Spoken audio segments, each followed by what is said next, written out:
Ωραία. Πάει και αυτό.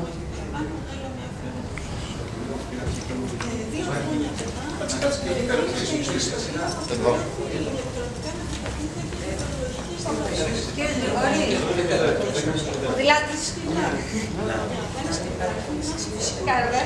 Από μέσα. Εγώ είμαι εκεί και την τρελατώμενο. Πού μπορώ, αγωνίζομαι.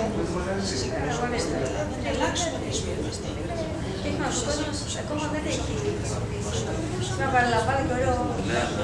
Περισσότερα και από εγώ τους βομβαρδίζω. Αυτό είναι η κόρη μου. Βομβαρδίζω τους ευχαριστώ να χορεύω. Σ' αρέσει? Είναι ψυχοθεραπεία από αυτή. Έρχεται τώρα και θα έχει τέλο χρήμα. Τώρα για να πάρεις αυτό να βρεις ένα να σου κάνει δεν είναι εύκολο και από δεν μπορούμε να κάνουμε μία καλοκαιρινή. Λοιπόν... Και όχι μόνο, οπότε πηγαίνουν και μετά. Ακούγεται? Έχουμε αρχίσει. Σιγά σιγά να ανεβούμε το ακαδημαϊκό τεταρτάκι το εξαρτήσαμε, πιστεύω. Ως ακαδημαϊκοί, λέμε τώρα. Για να μην καθυστερήσουν και άνθρωποι που έχουν έρθει να πάνε στις δουλειές τους. Κύριε Γρηγόρη, ναι, ελάτε σιγά σιγά να ξεκινήσουμε, γιατί πρέπει και οι υπόλοιποι να πάνε. Καλά, δεν είχε να αφήσει τίποτα στο τοπικό εκεί. Έβλεπα και ένα τελές ποσό που είχε μείνει σήμερα. Θέλεις να ανέβουμε πάνω? Ναι, ναι, βέβαια. Εσείς στο κέντρο, η κυρία Κόφερ εδώ δίπλα. Εντάξει.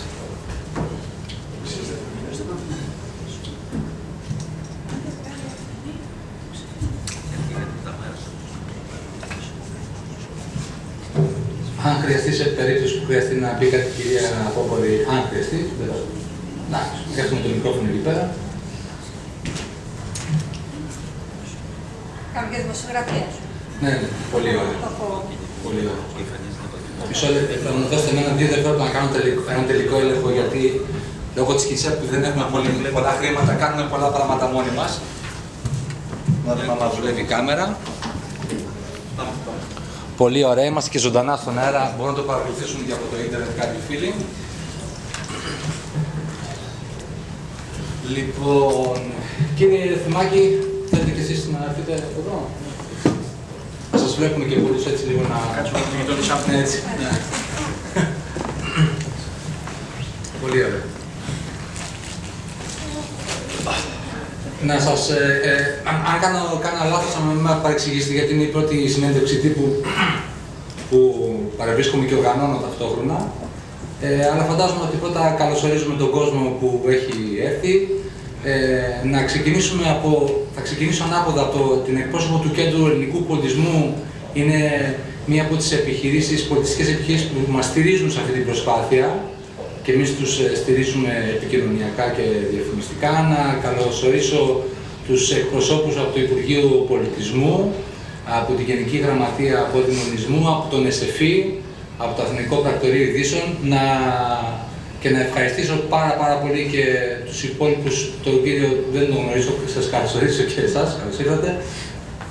Αριστερά μου είναι ο Γρηγόρης ο Βεργιώτης, ο δημοσιογράφος, ο γνωστός και ως ποδηλάτης του κόσμου, ο οποίος συμμετέχει εθελοντικά σε όλη αυτή τη διαδικασία του ακτιβισμού και της συνέργειας στο πλαίσιο της κοινωνικής επιχειρηματικότητας, δηλαδή κοινωνικός ακτιβισμός, κοινωνική επιχειρηματικότητα και αλληλεγγύη που είναι πάνω στη Γερμανία. Ακόμη πιο αριστερά είναι η Χριστίνα Υπόπορη, η οποία και αυτή βοηθάει και υποστηρίζει την ΚΙΣΕΠ Ελλάδα παντού ως υπεύθυνη διεθνών σχέσεων που έχει και μεγάλη εμπειρία σε αυτό το ζήτημα. Επειδή θα ήθελα, αν δεν έχουν αντίρρηση και ο Γρηγόρης και η Χριστίνα, να κάνω μια σύντομη παρουσίαση στο τι είναι η Ελλάδα παντού και τι σκοπό έχει. Έχω ένα slideshow που δεν θα κάτσει παραπάνω από 3-4-5 λεπτά, ίσως και με τις εξηγήσεις 7-8, για να πάρετε μια ιδέα και μετά να δώσω το λόγο στο Γρηγόρη το Βεργιώτη για να μας πει και αυτός πώς ήρθαμε σε επαφή, τι κοινούς στόχους και οράματα έχουμε και θα μας τα εξηγήσεις, φαντάζομαι, εσύ καλύτερα. Λοιπόν, Όπως βλέπετε, η Ελλάδα Παντού είναι μια κοινωνική συντηρητική επιχείρηση μέσα από τον νόμο 4019 του 2011 για όσους ασχολείστε με την κοινωνική επιχειρηματικότητα. Έχουμε ένα όραμα κι εμείς. Το όραμά μας είναι η ομογενοποίηση της ελληνικής διασποράς και των Φιλελλήνων μέσω ομώνυμων φεστιβάλ Ελλάδα Παντού. Σας παρουσιάζουμε το δεύτερο φεστιβάλ Ελλάδα Παντού, όπου είναι ο ποδηλάτης του κόσμου, όπως σας είπα, στη Γερμανία, και το φεστιβάλ Ελλάδα Παντού, το οποίο ουσιαστικά είναι μια μεγάλη ανοιχτή γιορτή συνεργατικότητας, συνεταιρισμού και προσπάθειας, της οραματικής προσπάθειας που είδατε προηγουμένως, της συνένωσης και της ομογενοποίησης της ελληνικής διασποράς. Κάτω γράφει, αυτό είναι ένα link ας πούμε, που παραπέμπει σε όσο το στέλνουμε ηλεκτρονικά για να δουν πληροφορίες τι έγινε με το πρώτο φεστιβάλ Ελλάδα Παντού, το οποίο έχει πάρει και την αιγίδα του Υπουργείου Πολιτισμού και Αθλητισμού. Και εδώ το επεξηγεί λοιπόν υπό την αιγίδα του Υπουργείου Πολιτισμού και Αθλητισμού, την αιγίδα της Ελληνικής Πρεσβείας του Βερολίνου στη Γερμανία και πολύ πρόσφατα και την αιγίδα του προξενείου του Αμβούργου στη Γερμανία. Το δεύτερο φεστιβάλ Ελλάδα Παντού θα περιοδεύσει στη Γερμανία με οδηγό τον δημοσιογράφο Γρηγόρη Παιδιώτη, γνωστός ποδηλάτη του κόσμου, από 25 Σεπτεμβρίου μέχρι 5 Νοεμβρίου του 2014, κάνοντας ραδιοφωνικούς μαραθώνιους σε τουλάχιστον 6 μεγάλες πόλεις της Γερμανίας φυσικά, για να καταγράψει τα νέα δεδομένα του ελληνισμού, να συνομιλήσει με ελληνικές και φιλελληνικές κοινότητες σε μια εκστρατεία προς ευαισθητοποίηση για τη φιλία και την αλληλεγγύη μεταξύ των δύο λαών. Παράλληλα, θα διερευνήσει τις δυνατότητες για σχέσεις συνεργασίας με δράσεις πολιτισμού και κοινωνικής επιχειρηματικότητας. Οι πόλεις που θα διεξαχθεί ο ραδιομαραθώνιος μέσω διαδικτύου, είναι μέσω ίντερνετ δηλαδή, θα είναι το Αμβούργο, το Ντίσελντορφ, η Φραγκφούρτη, η Στουτγκάρδη, το Μόναχο και το Βερολίνο. Ουσιαστικά είναι ένας κύκλος στη Γερμανία που θα ξανακαταλήξει στο Αμβούργο και από εκεί θα επιστρέψει στις 5 Νοεμβρίου. Και όπως αναφέρω εδώ, καθημερινά εκδηλώνουν ενδιαφέρον συμμετοχή φορείς από διάφορες πόλεις αλλά και ιδιώτες. Και ο στόχος είναι να επισκεφτεί ο ποδηλάτης του κόσμου τουλάχιστον 12 πόλεις και να κάνει εκπομπές από εκεί. Στις μεγάλες πόλεις θα είναι τετραήμερο, Πέμπτη, Παρασκευή, Σαββάτο, Κυριακή, και ενδιάμεσα στις μεγάλες πόλεις όπου μας καλέσουν ή όπου μπορούμε να πάμε, θα γίνουν και εκεί κάποιες επισκέψεις. Μπορεί να μην γίνουν ραδιομαραθώνοι, γιατί δεν είναι εφικτό αυτό και ως φυσική αντοχή βέβαια και ως οργάνωση, συγγνώμη. Αλλά θα γίνουν όλες οι επαφές αυτά και όλο αυτό που περιγράφουμε στα προηγούμενα slides. Ποιοι είναι οι στόχοι τώρα? Η ανάπτυξη και εδραίωση της κοινωνικής επιχειρηματικότητας εντός και εκτός Ελλάδας, που είναι μια μεγάλη πρόκληση αυτή. Ανάδειξη και προώθηση επιλεγμένων ελληνικών προϊόντων, υπηρεσιών και αγαθών. Η ανάδειξη και προώθηση του σύγχρονου παραδοσιακού και αρχαίου πολιτισμού της Ελλάδας. Και η μακροπρόθεσμη ανάπτυξη του ανεκμετάλλευτου κοινωνικού και οικονομικού κεφαλαίου του ελληνισμού. Η σχέση που υπάρχει με τον πολιτισμό άμεση είναι επειδή και η δικιά μου ιδιότητα ως λαϊκός τραγουδοποιός δράω επαγγελματικά στον χώρο αυτόν 24 χρόνια και έχω μια αίσθηση κατά πώς και μαζί με ανθρώπους που με βοηθάνε και με συμβουλεύουν το πώς θα καταφέρουμε να συσχετίσουμε τον πολιτισμό με την οικονομία και έτσι να αναχθούν πάρα πολλά προϊόντα, αγαθά και υπηρεσίες σε προϊόντα πολιτισμού και έτσι να μπουν πια στο φεστιβάλ Ελλάδα Παντού. Αυτό μπορεί από την πρώτη στιγμή να μην είναι εύκολο, αλλά είναι και μια οραματική πρόθεση. Πάμε στους σκοπούς τώρα. Να δημιουργήσουμε δίκτυο Ελλήνων κοινωνικών επιχειρηματιών σε όλη την Ευρώπη που να επιχειρούν με θεσμικό όχημα την Ελλάδα Παντού. Φυσικά να αναπτύξουμε δεξιότητες ως κοινωνικοί επιχειρηματίες μέσα από τις δράσεις Ελλάδα Παντού, γιατί και εμείς διδασκόμαστε ταυτόχρονα με την πράξη, γιατί είναι κάπως καινούριο λίγο αυτό το πράγμα στην Ελλάδα. Να αναδείξουμε τη σπουδαιότητα της κοινωνικής επιχειρηματικότητας και οικονομίας και την καταλυτική της θέση στο σύγχρονο οικονομικό γίγνεσθε. Εδώ αυτό που σας έλεγα προηγουμένως, η συσχέτιση και η σύνδεση ελληνικών προϊόντων, αγαθών και υπηρεσιών με τη λαογραφία και την ιστορία του τόπου μας, ώστε να αναδεικνύονται και ως προϊόντα πολιτισμού. Να κάνουμε εξαγωγή προϊόντων πολιτισμού και κρούω λίγο και το καμπανάκι στον εκπρόσωπο του Υπουργείου Πολιτισμού, αλλά χαρούμενος, όχι γκρινιάζοντας, έτσι το αποφυγή παρεξηγήσεων, γιατί μας έχουν βοηθήσει πολύ μέχρι τώρα, τουλάχιστον σε ό,τι αφορά την αιγίδα που πήραμε το Υπουργείο, και να καταδείξουμε την ανάγκη της συνεργατικότητας και του συνεταιρισμού μεταξύ των απανταχού Ελληνίδων και Ελλήνων. Άλλη τεράστια πρόκληση αυτή. Αλλά φαίνεται ότι σιγά σιγά, με λίγο χαμόγελο, με λίγη δυσκολία, αρχίζουν και τα καταφέρουμε, φαντάζομαι, θα συμφωνήσει και ο Γρηγόρης. Πάμε, αυτά τα λίγα είχα να σας πω προς το παρόν, για να μην σας κουράσω.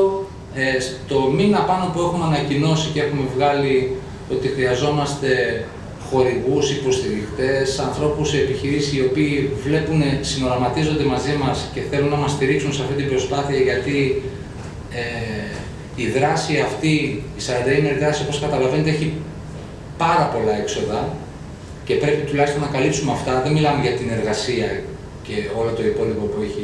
Θα σας εξηγήσει και πολλά πράγματα ο Γρηγόρης. Εγώ δηλαδή μέχρι τώρα ως κοινωνικός επιχειρηματίας, εδώ και μήνες εργάζομαι χωρίς όχι μόνο να έχω απολαβές, αλλά έχω βάλει και δικά μου χρήματα από την τσέπη μου, γιατί πιστεύω σε αυτό το όνομα και πιστεύω ότι θα δημιουργηθούν θέσεις εργασίας. Πρώτο λοιπόν, το Κέντρο Ελληνικού Πολιτισμού, ένα πολιτιστικό κέντρο που διδάσκει τον ελληνικό πολιτισμό και την ελληνική γλώσσα σε ξένους, με παράδειγμα στη Σαντορίνη και έδρα στην Αθήνα, που μας στηρίξαν από την πρώτη στιγμή και είναι και εκπρόσωπος του Κέντρου Ελληνικού Πολιτισμού εδώ πέρα και την ευχαριστώ και σας ευχαριστώ και ολόκαρτα και από κοντά, να είστε καλά. Και εμείς θα κάνουμε ό,τι μπορούμε για να δείξουμε το έργο σας. Είναι μια εταιρεία με ελληνικά και όχι μόνο, αλλά κατά βάση ελληνικά μπαχαρικά που έχει έδρα στην Κοζάνη, ο Μπακατσούνης, που μας στηρίζει. Είναι η Alton, The Offshoring Company, μη σας τρομάζει το offshoring, δεν είναι επειδή έχουμε ακούσει πολλά το τελευταίο καιρό. Είναι ο κύριος Ακιβιάτης Θωμάς, ένας αεροναυπηγός, ο οποίος έχουν εταιρεία στο Αμβούργο, όπου η δουλειά τους είναι ουσιαστικά να προλυαίνουν το έδαφος για ξένες εταιρείες προς τη Γερμανία, να τους βοηθούν πώς πρέπει να δράσουν εκεί καλύτερα για να μην αντιμετωπίσουν προβλήματα. Και μάλιστα ο ίδιος έχει κάνει σπουδαίο έργο, γιατί έχει δημιουργήσει θυγατρική της εταιρείας μέσα στο Πανεπιστήμιο Πατρών με ανθρώπους που αποφοιτούν από το Πανεπιστήμιο μετά πολλών κόπων και βασάνων με το ελληνικό κράτος, εννοώ με την εφορία, και μας στηρίζουν σε αυτή την προσπάθεια, γιατί πιστεύουν και αυτοί ότι μπορεί όντως η Ελλάδα να φτάσει παντού και να συνεργαστεί και να συνυπάρξει. Τελευταίο, προς το παρόν, ελπίζω να βρεθούν άλλοι δηλαδή, να μας βοηθήσουν, γιατί ακόμη δεν είμαστε 100% βιώσιμοι για τη δράση, αλλά πού θα πάει θα τα καταφέρουμε.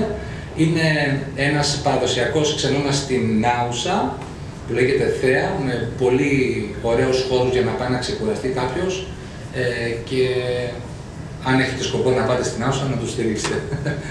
Λοιπόν, σας ευχαριστούμε που παρευρίσκεστε, που παραβρεθήκατε συνέντευξη τύπου του Φεστιβάλ Λάδα Παντού.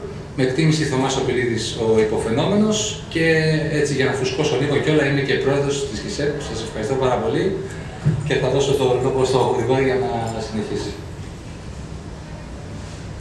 Λοιπόν, και εγώ να σας ευχαριστώ πάρα πολύ που ήρθατε.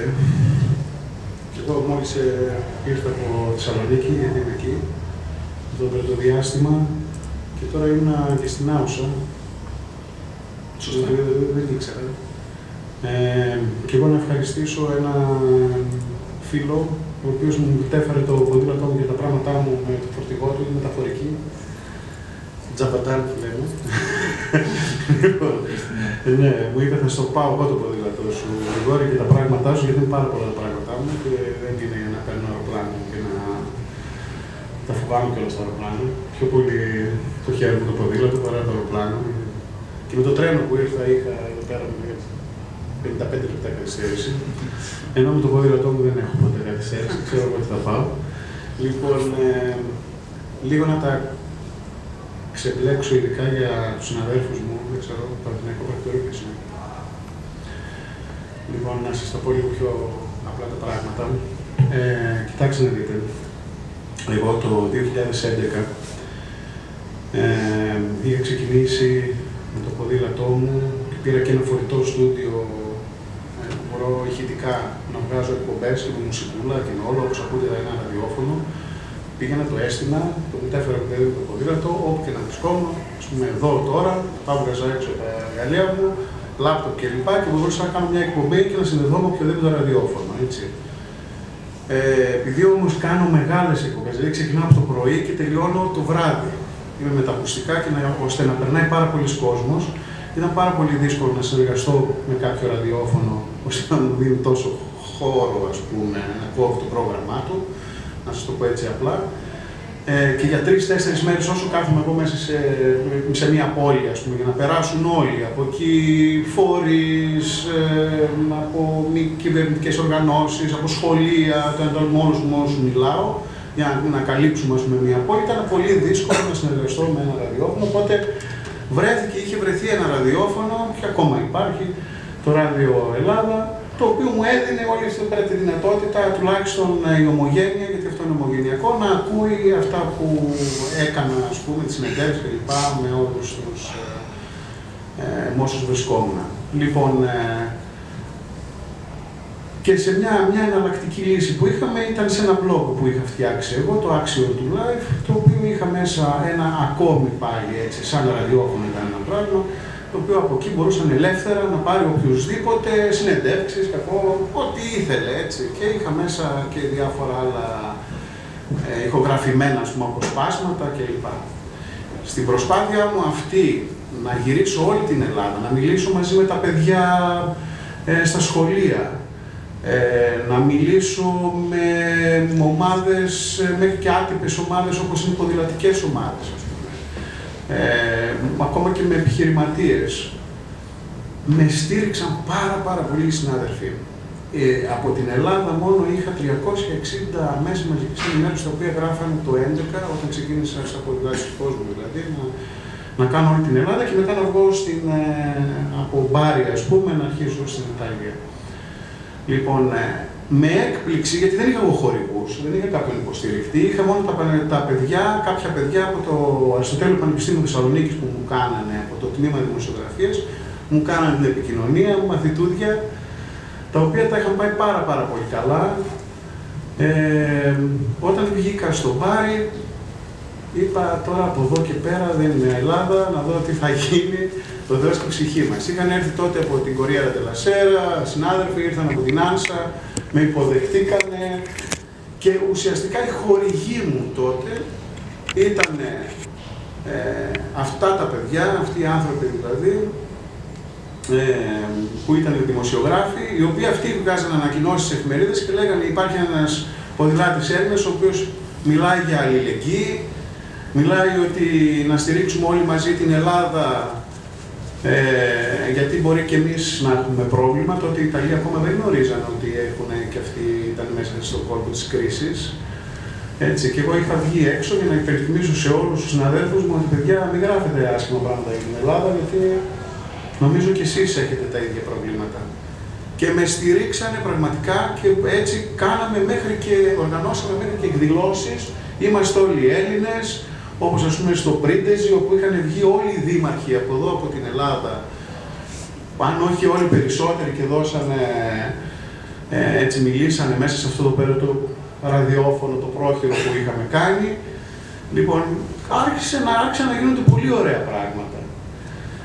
Βεβαίως δεν είχα τη δυνατότητα, ας πούμε, να εξηγήσω την πολιτεία, να μπορεί και η πολιτεία να είναι μαζί μας. Ήμασταν όλοι δημοσιογράφοι. Και εδώ γράφανε πολλά μέσα μαζικής ενημέρωσης. Όλα τα σχεδόν τα μέσα μαζικής ενημέρωσης γράφανε στις σελίδες τους βέβαια. Λοιπόν, έτσι πήγε πάρα πολύ καλά το ότι σκέφτηκα να βγω και έξω στο εξωτερικό, να συναντώ συναδέρφους μου, να τους λέω μην γράφετε άσχημα πράγματα για την Ελλάδα, να μιλάω μαζί τους, να κάνουμε συνεντεύξεις σε αυτό το ραδιόφωνο που είχαμε κάνει και όλα πήγαν τέλεια. Τέλειο, όταν λέμε τέλειο, χωρίς να έχουμε ούτε καν χορηγούς, τίποτα. Μεταξύ μας. Αυτό το πράγμα νομίζω ότι για μένα δηλαδή ήταν ένα κομμάτι της δικής μου της ιστορίας, η οποία ξεκινάει ας πούμε από το 1981, όταν ξεκίνησα να βλέπω και εγώ σαν δημοσιογράφος του 82, πώς έχω ξεχάσει όλες. Στη συνέχεια βρέθηκα μαζί με το Θωμά. Δηλαδή βρέθηκα πώς, μέσα από το Facebook. Μ' άρεσε ο Θωμάς, εσύ φίλε, τι κάνεις εσύ εκεί, και καθίσαμε και μιλήσαμε μετά μέσω Skype, αν θυμάμαι, πολλές ώρες. Λέει, να, εμείς έχουμε κάνει εδώ πέρα με ανθρώπους από την Ομογένεια μία Κινσέπ. Εγώ τις γνώριζα τις Κινσέπ, τι είναι, πράγματι είναι μια δομή η οποία μπορεί να κάνει πολλά πράγματα σε πάρα πολλούς τομείς, ας πούμε, της ζωής μας, αυτές οι κοινωνικές επιχειρήσεις, που τώρα ουσιαστικά αρχίζουν σιγά σιγά και τις μαθαίνουν. να λέει θέλουμε για την επιχειρηματικότητα να κάνουμε κάποια πράγματα. Μου άρεσε σαν ιδέα. Είπα ναι, βεβαίως. Όταν κυκλοφορείς στον δρόμο και βλέπεις κλειστά μαγαζιά, στη Θεσσαλονίκη εγώ δηλαδή κυκλοφορώ και βλέπω κλειστά μαγαζιά. Έτσι. Όταν βλέπω τα παιδιά μου να μου λένε μπαμπά θέλω να πάω στο εξωτερικό γιατί εδώ πέρα δεν βρίσκω δουλειά, εγώ έχω 2 παιδιά, το οποίο και οι 2 είναι δημοσιογράφοι. Δεν βρίσκουν εδώ δουλειά, τι πρόκειται να βρω. Εγώ δεν έβρισκα δουλειά από το 2000 ήδη. Υπήρχε αυτό εδώ πέρα το θέμα. Να σας πω και πιο μπροστά. Λοιπόν, με πληγώνει. Το γεγονός δηλαδή ότι ήρθαν τα παιδιά μου και μου είπαν θέλω να βγω έξω, να φύγω από την Ελλάδα. Με πληγώνει. Εγώ είχα άλλα όνειρα για τα παιδιά. Ήθελα να καθίσουν εδώ πέρα και να δουλέψουν εδώ. Είχα όνειρο να βγουν και έξω, αλλά όχι σαν μετανάστες, για να είμαι συγκεκριμένος, έτσι. Δεν μπορεί να είμαι Ευρωπαίος πολίτης και να φεύγουν τα παιδιά μου σαν μετανάστες στην Ευρώπη. Δεν το κατάλαβα αυτό. Να φύγουν για να κάνουν μια συνεργασία, να φύγουν για να πάνε να δουλέψουν για κάποιους λόγους που υπάρχει μια συναλλαγή, να πάνε σαν μετανάστες, ξανά από την αρχή τον Καζατζίδη δηλαδή, να τον ακούω, ας πούμε, και να κλαίω. Συγγνώμη, καλώς είναι ο Καζατζίδης. Ναι, όχι, αλλά δεν γίνεται. Ναι, καλλιτεχνικά με το δω διαφορετικά. Λοιπόν, δεν αντέχεται. Το συνέδεσε με το κοινωνικό φαινόμενο. Απλά επαλήθω να κάνω και εγώ λίγη πλάκα. Οπότε, εκεί πέρα, πραγματικά ήταν ένα κίνητρο για να συνεχίσω την έρευνά μου και να δω, γιατί κάνω και εγώ την έρευνα την προσωπική, να δω τι συμβαίνει, εν πάση περιπτώσει, να μην τα δω όλα τόσο επιδερμικά, ας πούμε, όσο φαίνονται. Με βοήθησε πάρα πολύ το γεγονός ότι όταν ήρθα εδώ πέρα να δω πάλι τι έχουμε εκεί σαν καινούργια δεδομένα, με βοήθησε το γεγονός ότι συμμετείχα σε μια εκπομπή που λέγεται «Με έγνοια», την οποία την κάνουμε στη Δίον τηλεόραση πάνω στην Βόρεια Ελλάδα, που υπάρχει μια τηλεόραση εκεί πέρα που μας έδωσε χρόνο να μπορούμε να κάνουμε μια έρευνα, να μιλήσουμε δηλαδή με τον επιχειρηματικό κόσμο. Έκανα μια άλλη έρευνα η οποία είχε σχέση με τον τουρισμό, πολύ σπουδαία έρευνα και θα ήθελα να την καταθέσω κάποια στιγμή, ας πούμε, και στο Υπουργείο Πολιτισμού και στο Υπουργείο Τουρισμού, να καθίσουμε να τα δούμε δηλαδή αυτά τα θέματα, πώς μπορούμε δηλαδή να αναπτύξουμε, να δώσουμε μάλλον μια καινούργια πνοή στον ορεινό τουρισμό, στον εποχιακό αυτό που λέμε τουρισμό. Λοιπόν, και πώς μπορούμε να συνδυάσουμε με τον πολιτισμό και αυτό που έλεγε προηγουμένως ο Θωμάς, με τα τοπικά προϊόντα δηλαδή και με τις μικρομεσαίες αυτές επιχειρήσεις, τις οικογενειακές ειδικά που θα κάνουν το γλυκάκι, να τα εξάγουμε δηλαδή έξω, να τους δώσουμε μια καινούργια πνοή, να τους κάνουμε δηλαδή ένα target group, το οποίο να το ενισχύσουν ίσως και τέτοιες επιχειρήσεις κοινωνικές, έτσι. Γιατί δεν έχουν δυνατότητα να πάνε αυτοί οι άνθρωποι να δείξουν τα εμπορεύματα σε μια μεγάλη έκθεση που γίνεται, ας πούμε, στη Φραγκφούρτη, όπου θα πάει ο μεγάλος, ο επιχειρηματίας και θα νοικιάσει εκεί πέρα το χώρο. Αν τα ξαδερφάκια μου, ας πούμε, που έχουν μια μικρή οικογενειακή επιχείρηση και κάνουν λουκούμια, είναι πολύ δύσκολο να δώσουν τόσο ενίκιο για να πάνε εκεί πέρα, ας πούμε, και να κάνουν συνέκθεση. Αλλά το να πάμε και να δημιουργήσουμε μικρά φεστιβάλ, τα οποία είναι πολύ μεγάλα, σας τα λέω. Έκανε πολύ σπουδαία δουλειά ο Θωμάς και αυτό το πρώτο φεστιβάλ που έγινε, το οποίο συμμετείχα και εγώ. Κάναμε εκπομπές και θα σας πω μετά, αν σας ενδιαφέρουν δηλαδή αυτά, τι ωραία πράγματα που γίνονται. Δηλαδή, να σας πω, είχαμε μεγάφωνα στο πρώτο, σαν παρένθεση, μεγάφωνα κάτω από τον Όλυμπο, που είχα στήσει εγώ εκεί πέρα το στούντιο, χορεύαμε μακεδονικούς χορούς, είχαν έρθει από την Ηματία, και από την άλλη μεριά χορεύανε οι Αβορίγινες της Αυστραλίας μαζί με Έλληνες, οι οποίοι ηθαγενείς, με τα φτερά και με τα τέτοια. Λοιπόν, και τα είχαμε όλα αυτά εδώ πέρα και δεν το ήξερε ο κόσμος. Και δεν το ήξερε ο κόσμος, γιατί και εγώ φταίω βέβαια, γιατί δεν μίλησα, ας πούμε, το έγραψε το Αθηνικό Πρακτορείο Ειδήσεων, για παράδειγμα, προς τιμή τους. Εντάξει, υπήρξε. Και 1000 ευχαριστώ στο Αθηνικό Πρακτορείο Ειδήσεων. Αλλά δεν ενδιαφέρθηκαν, ας πούμε. Αν μου επιτρέψει μια μικρή παρένθεση.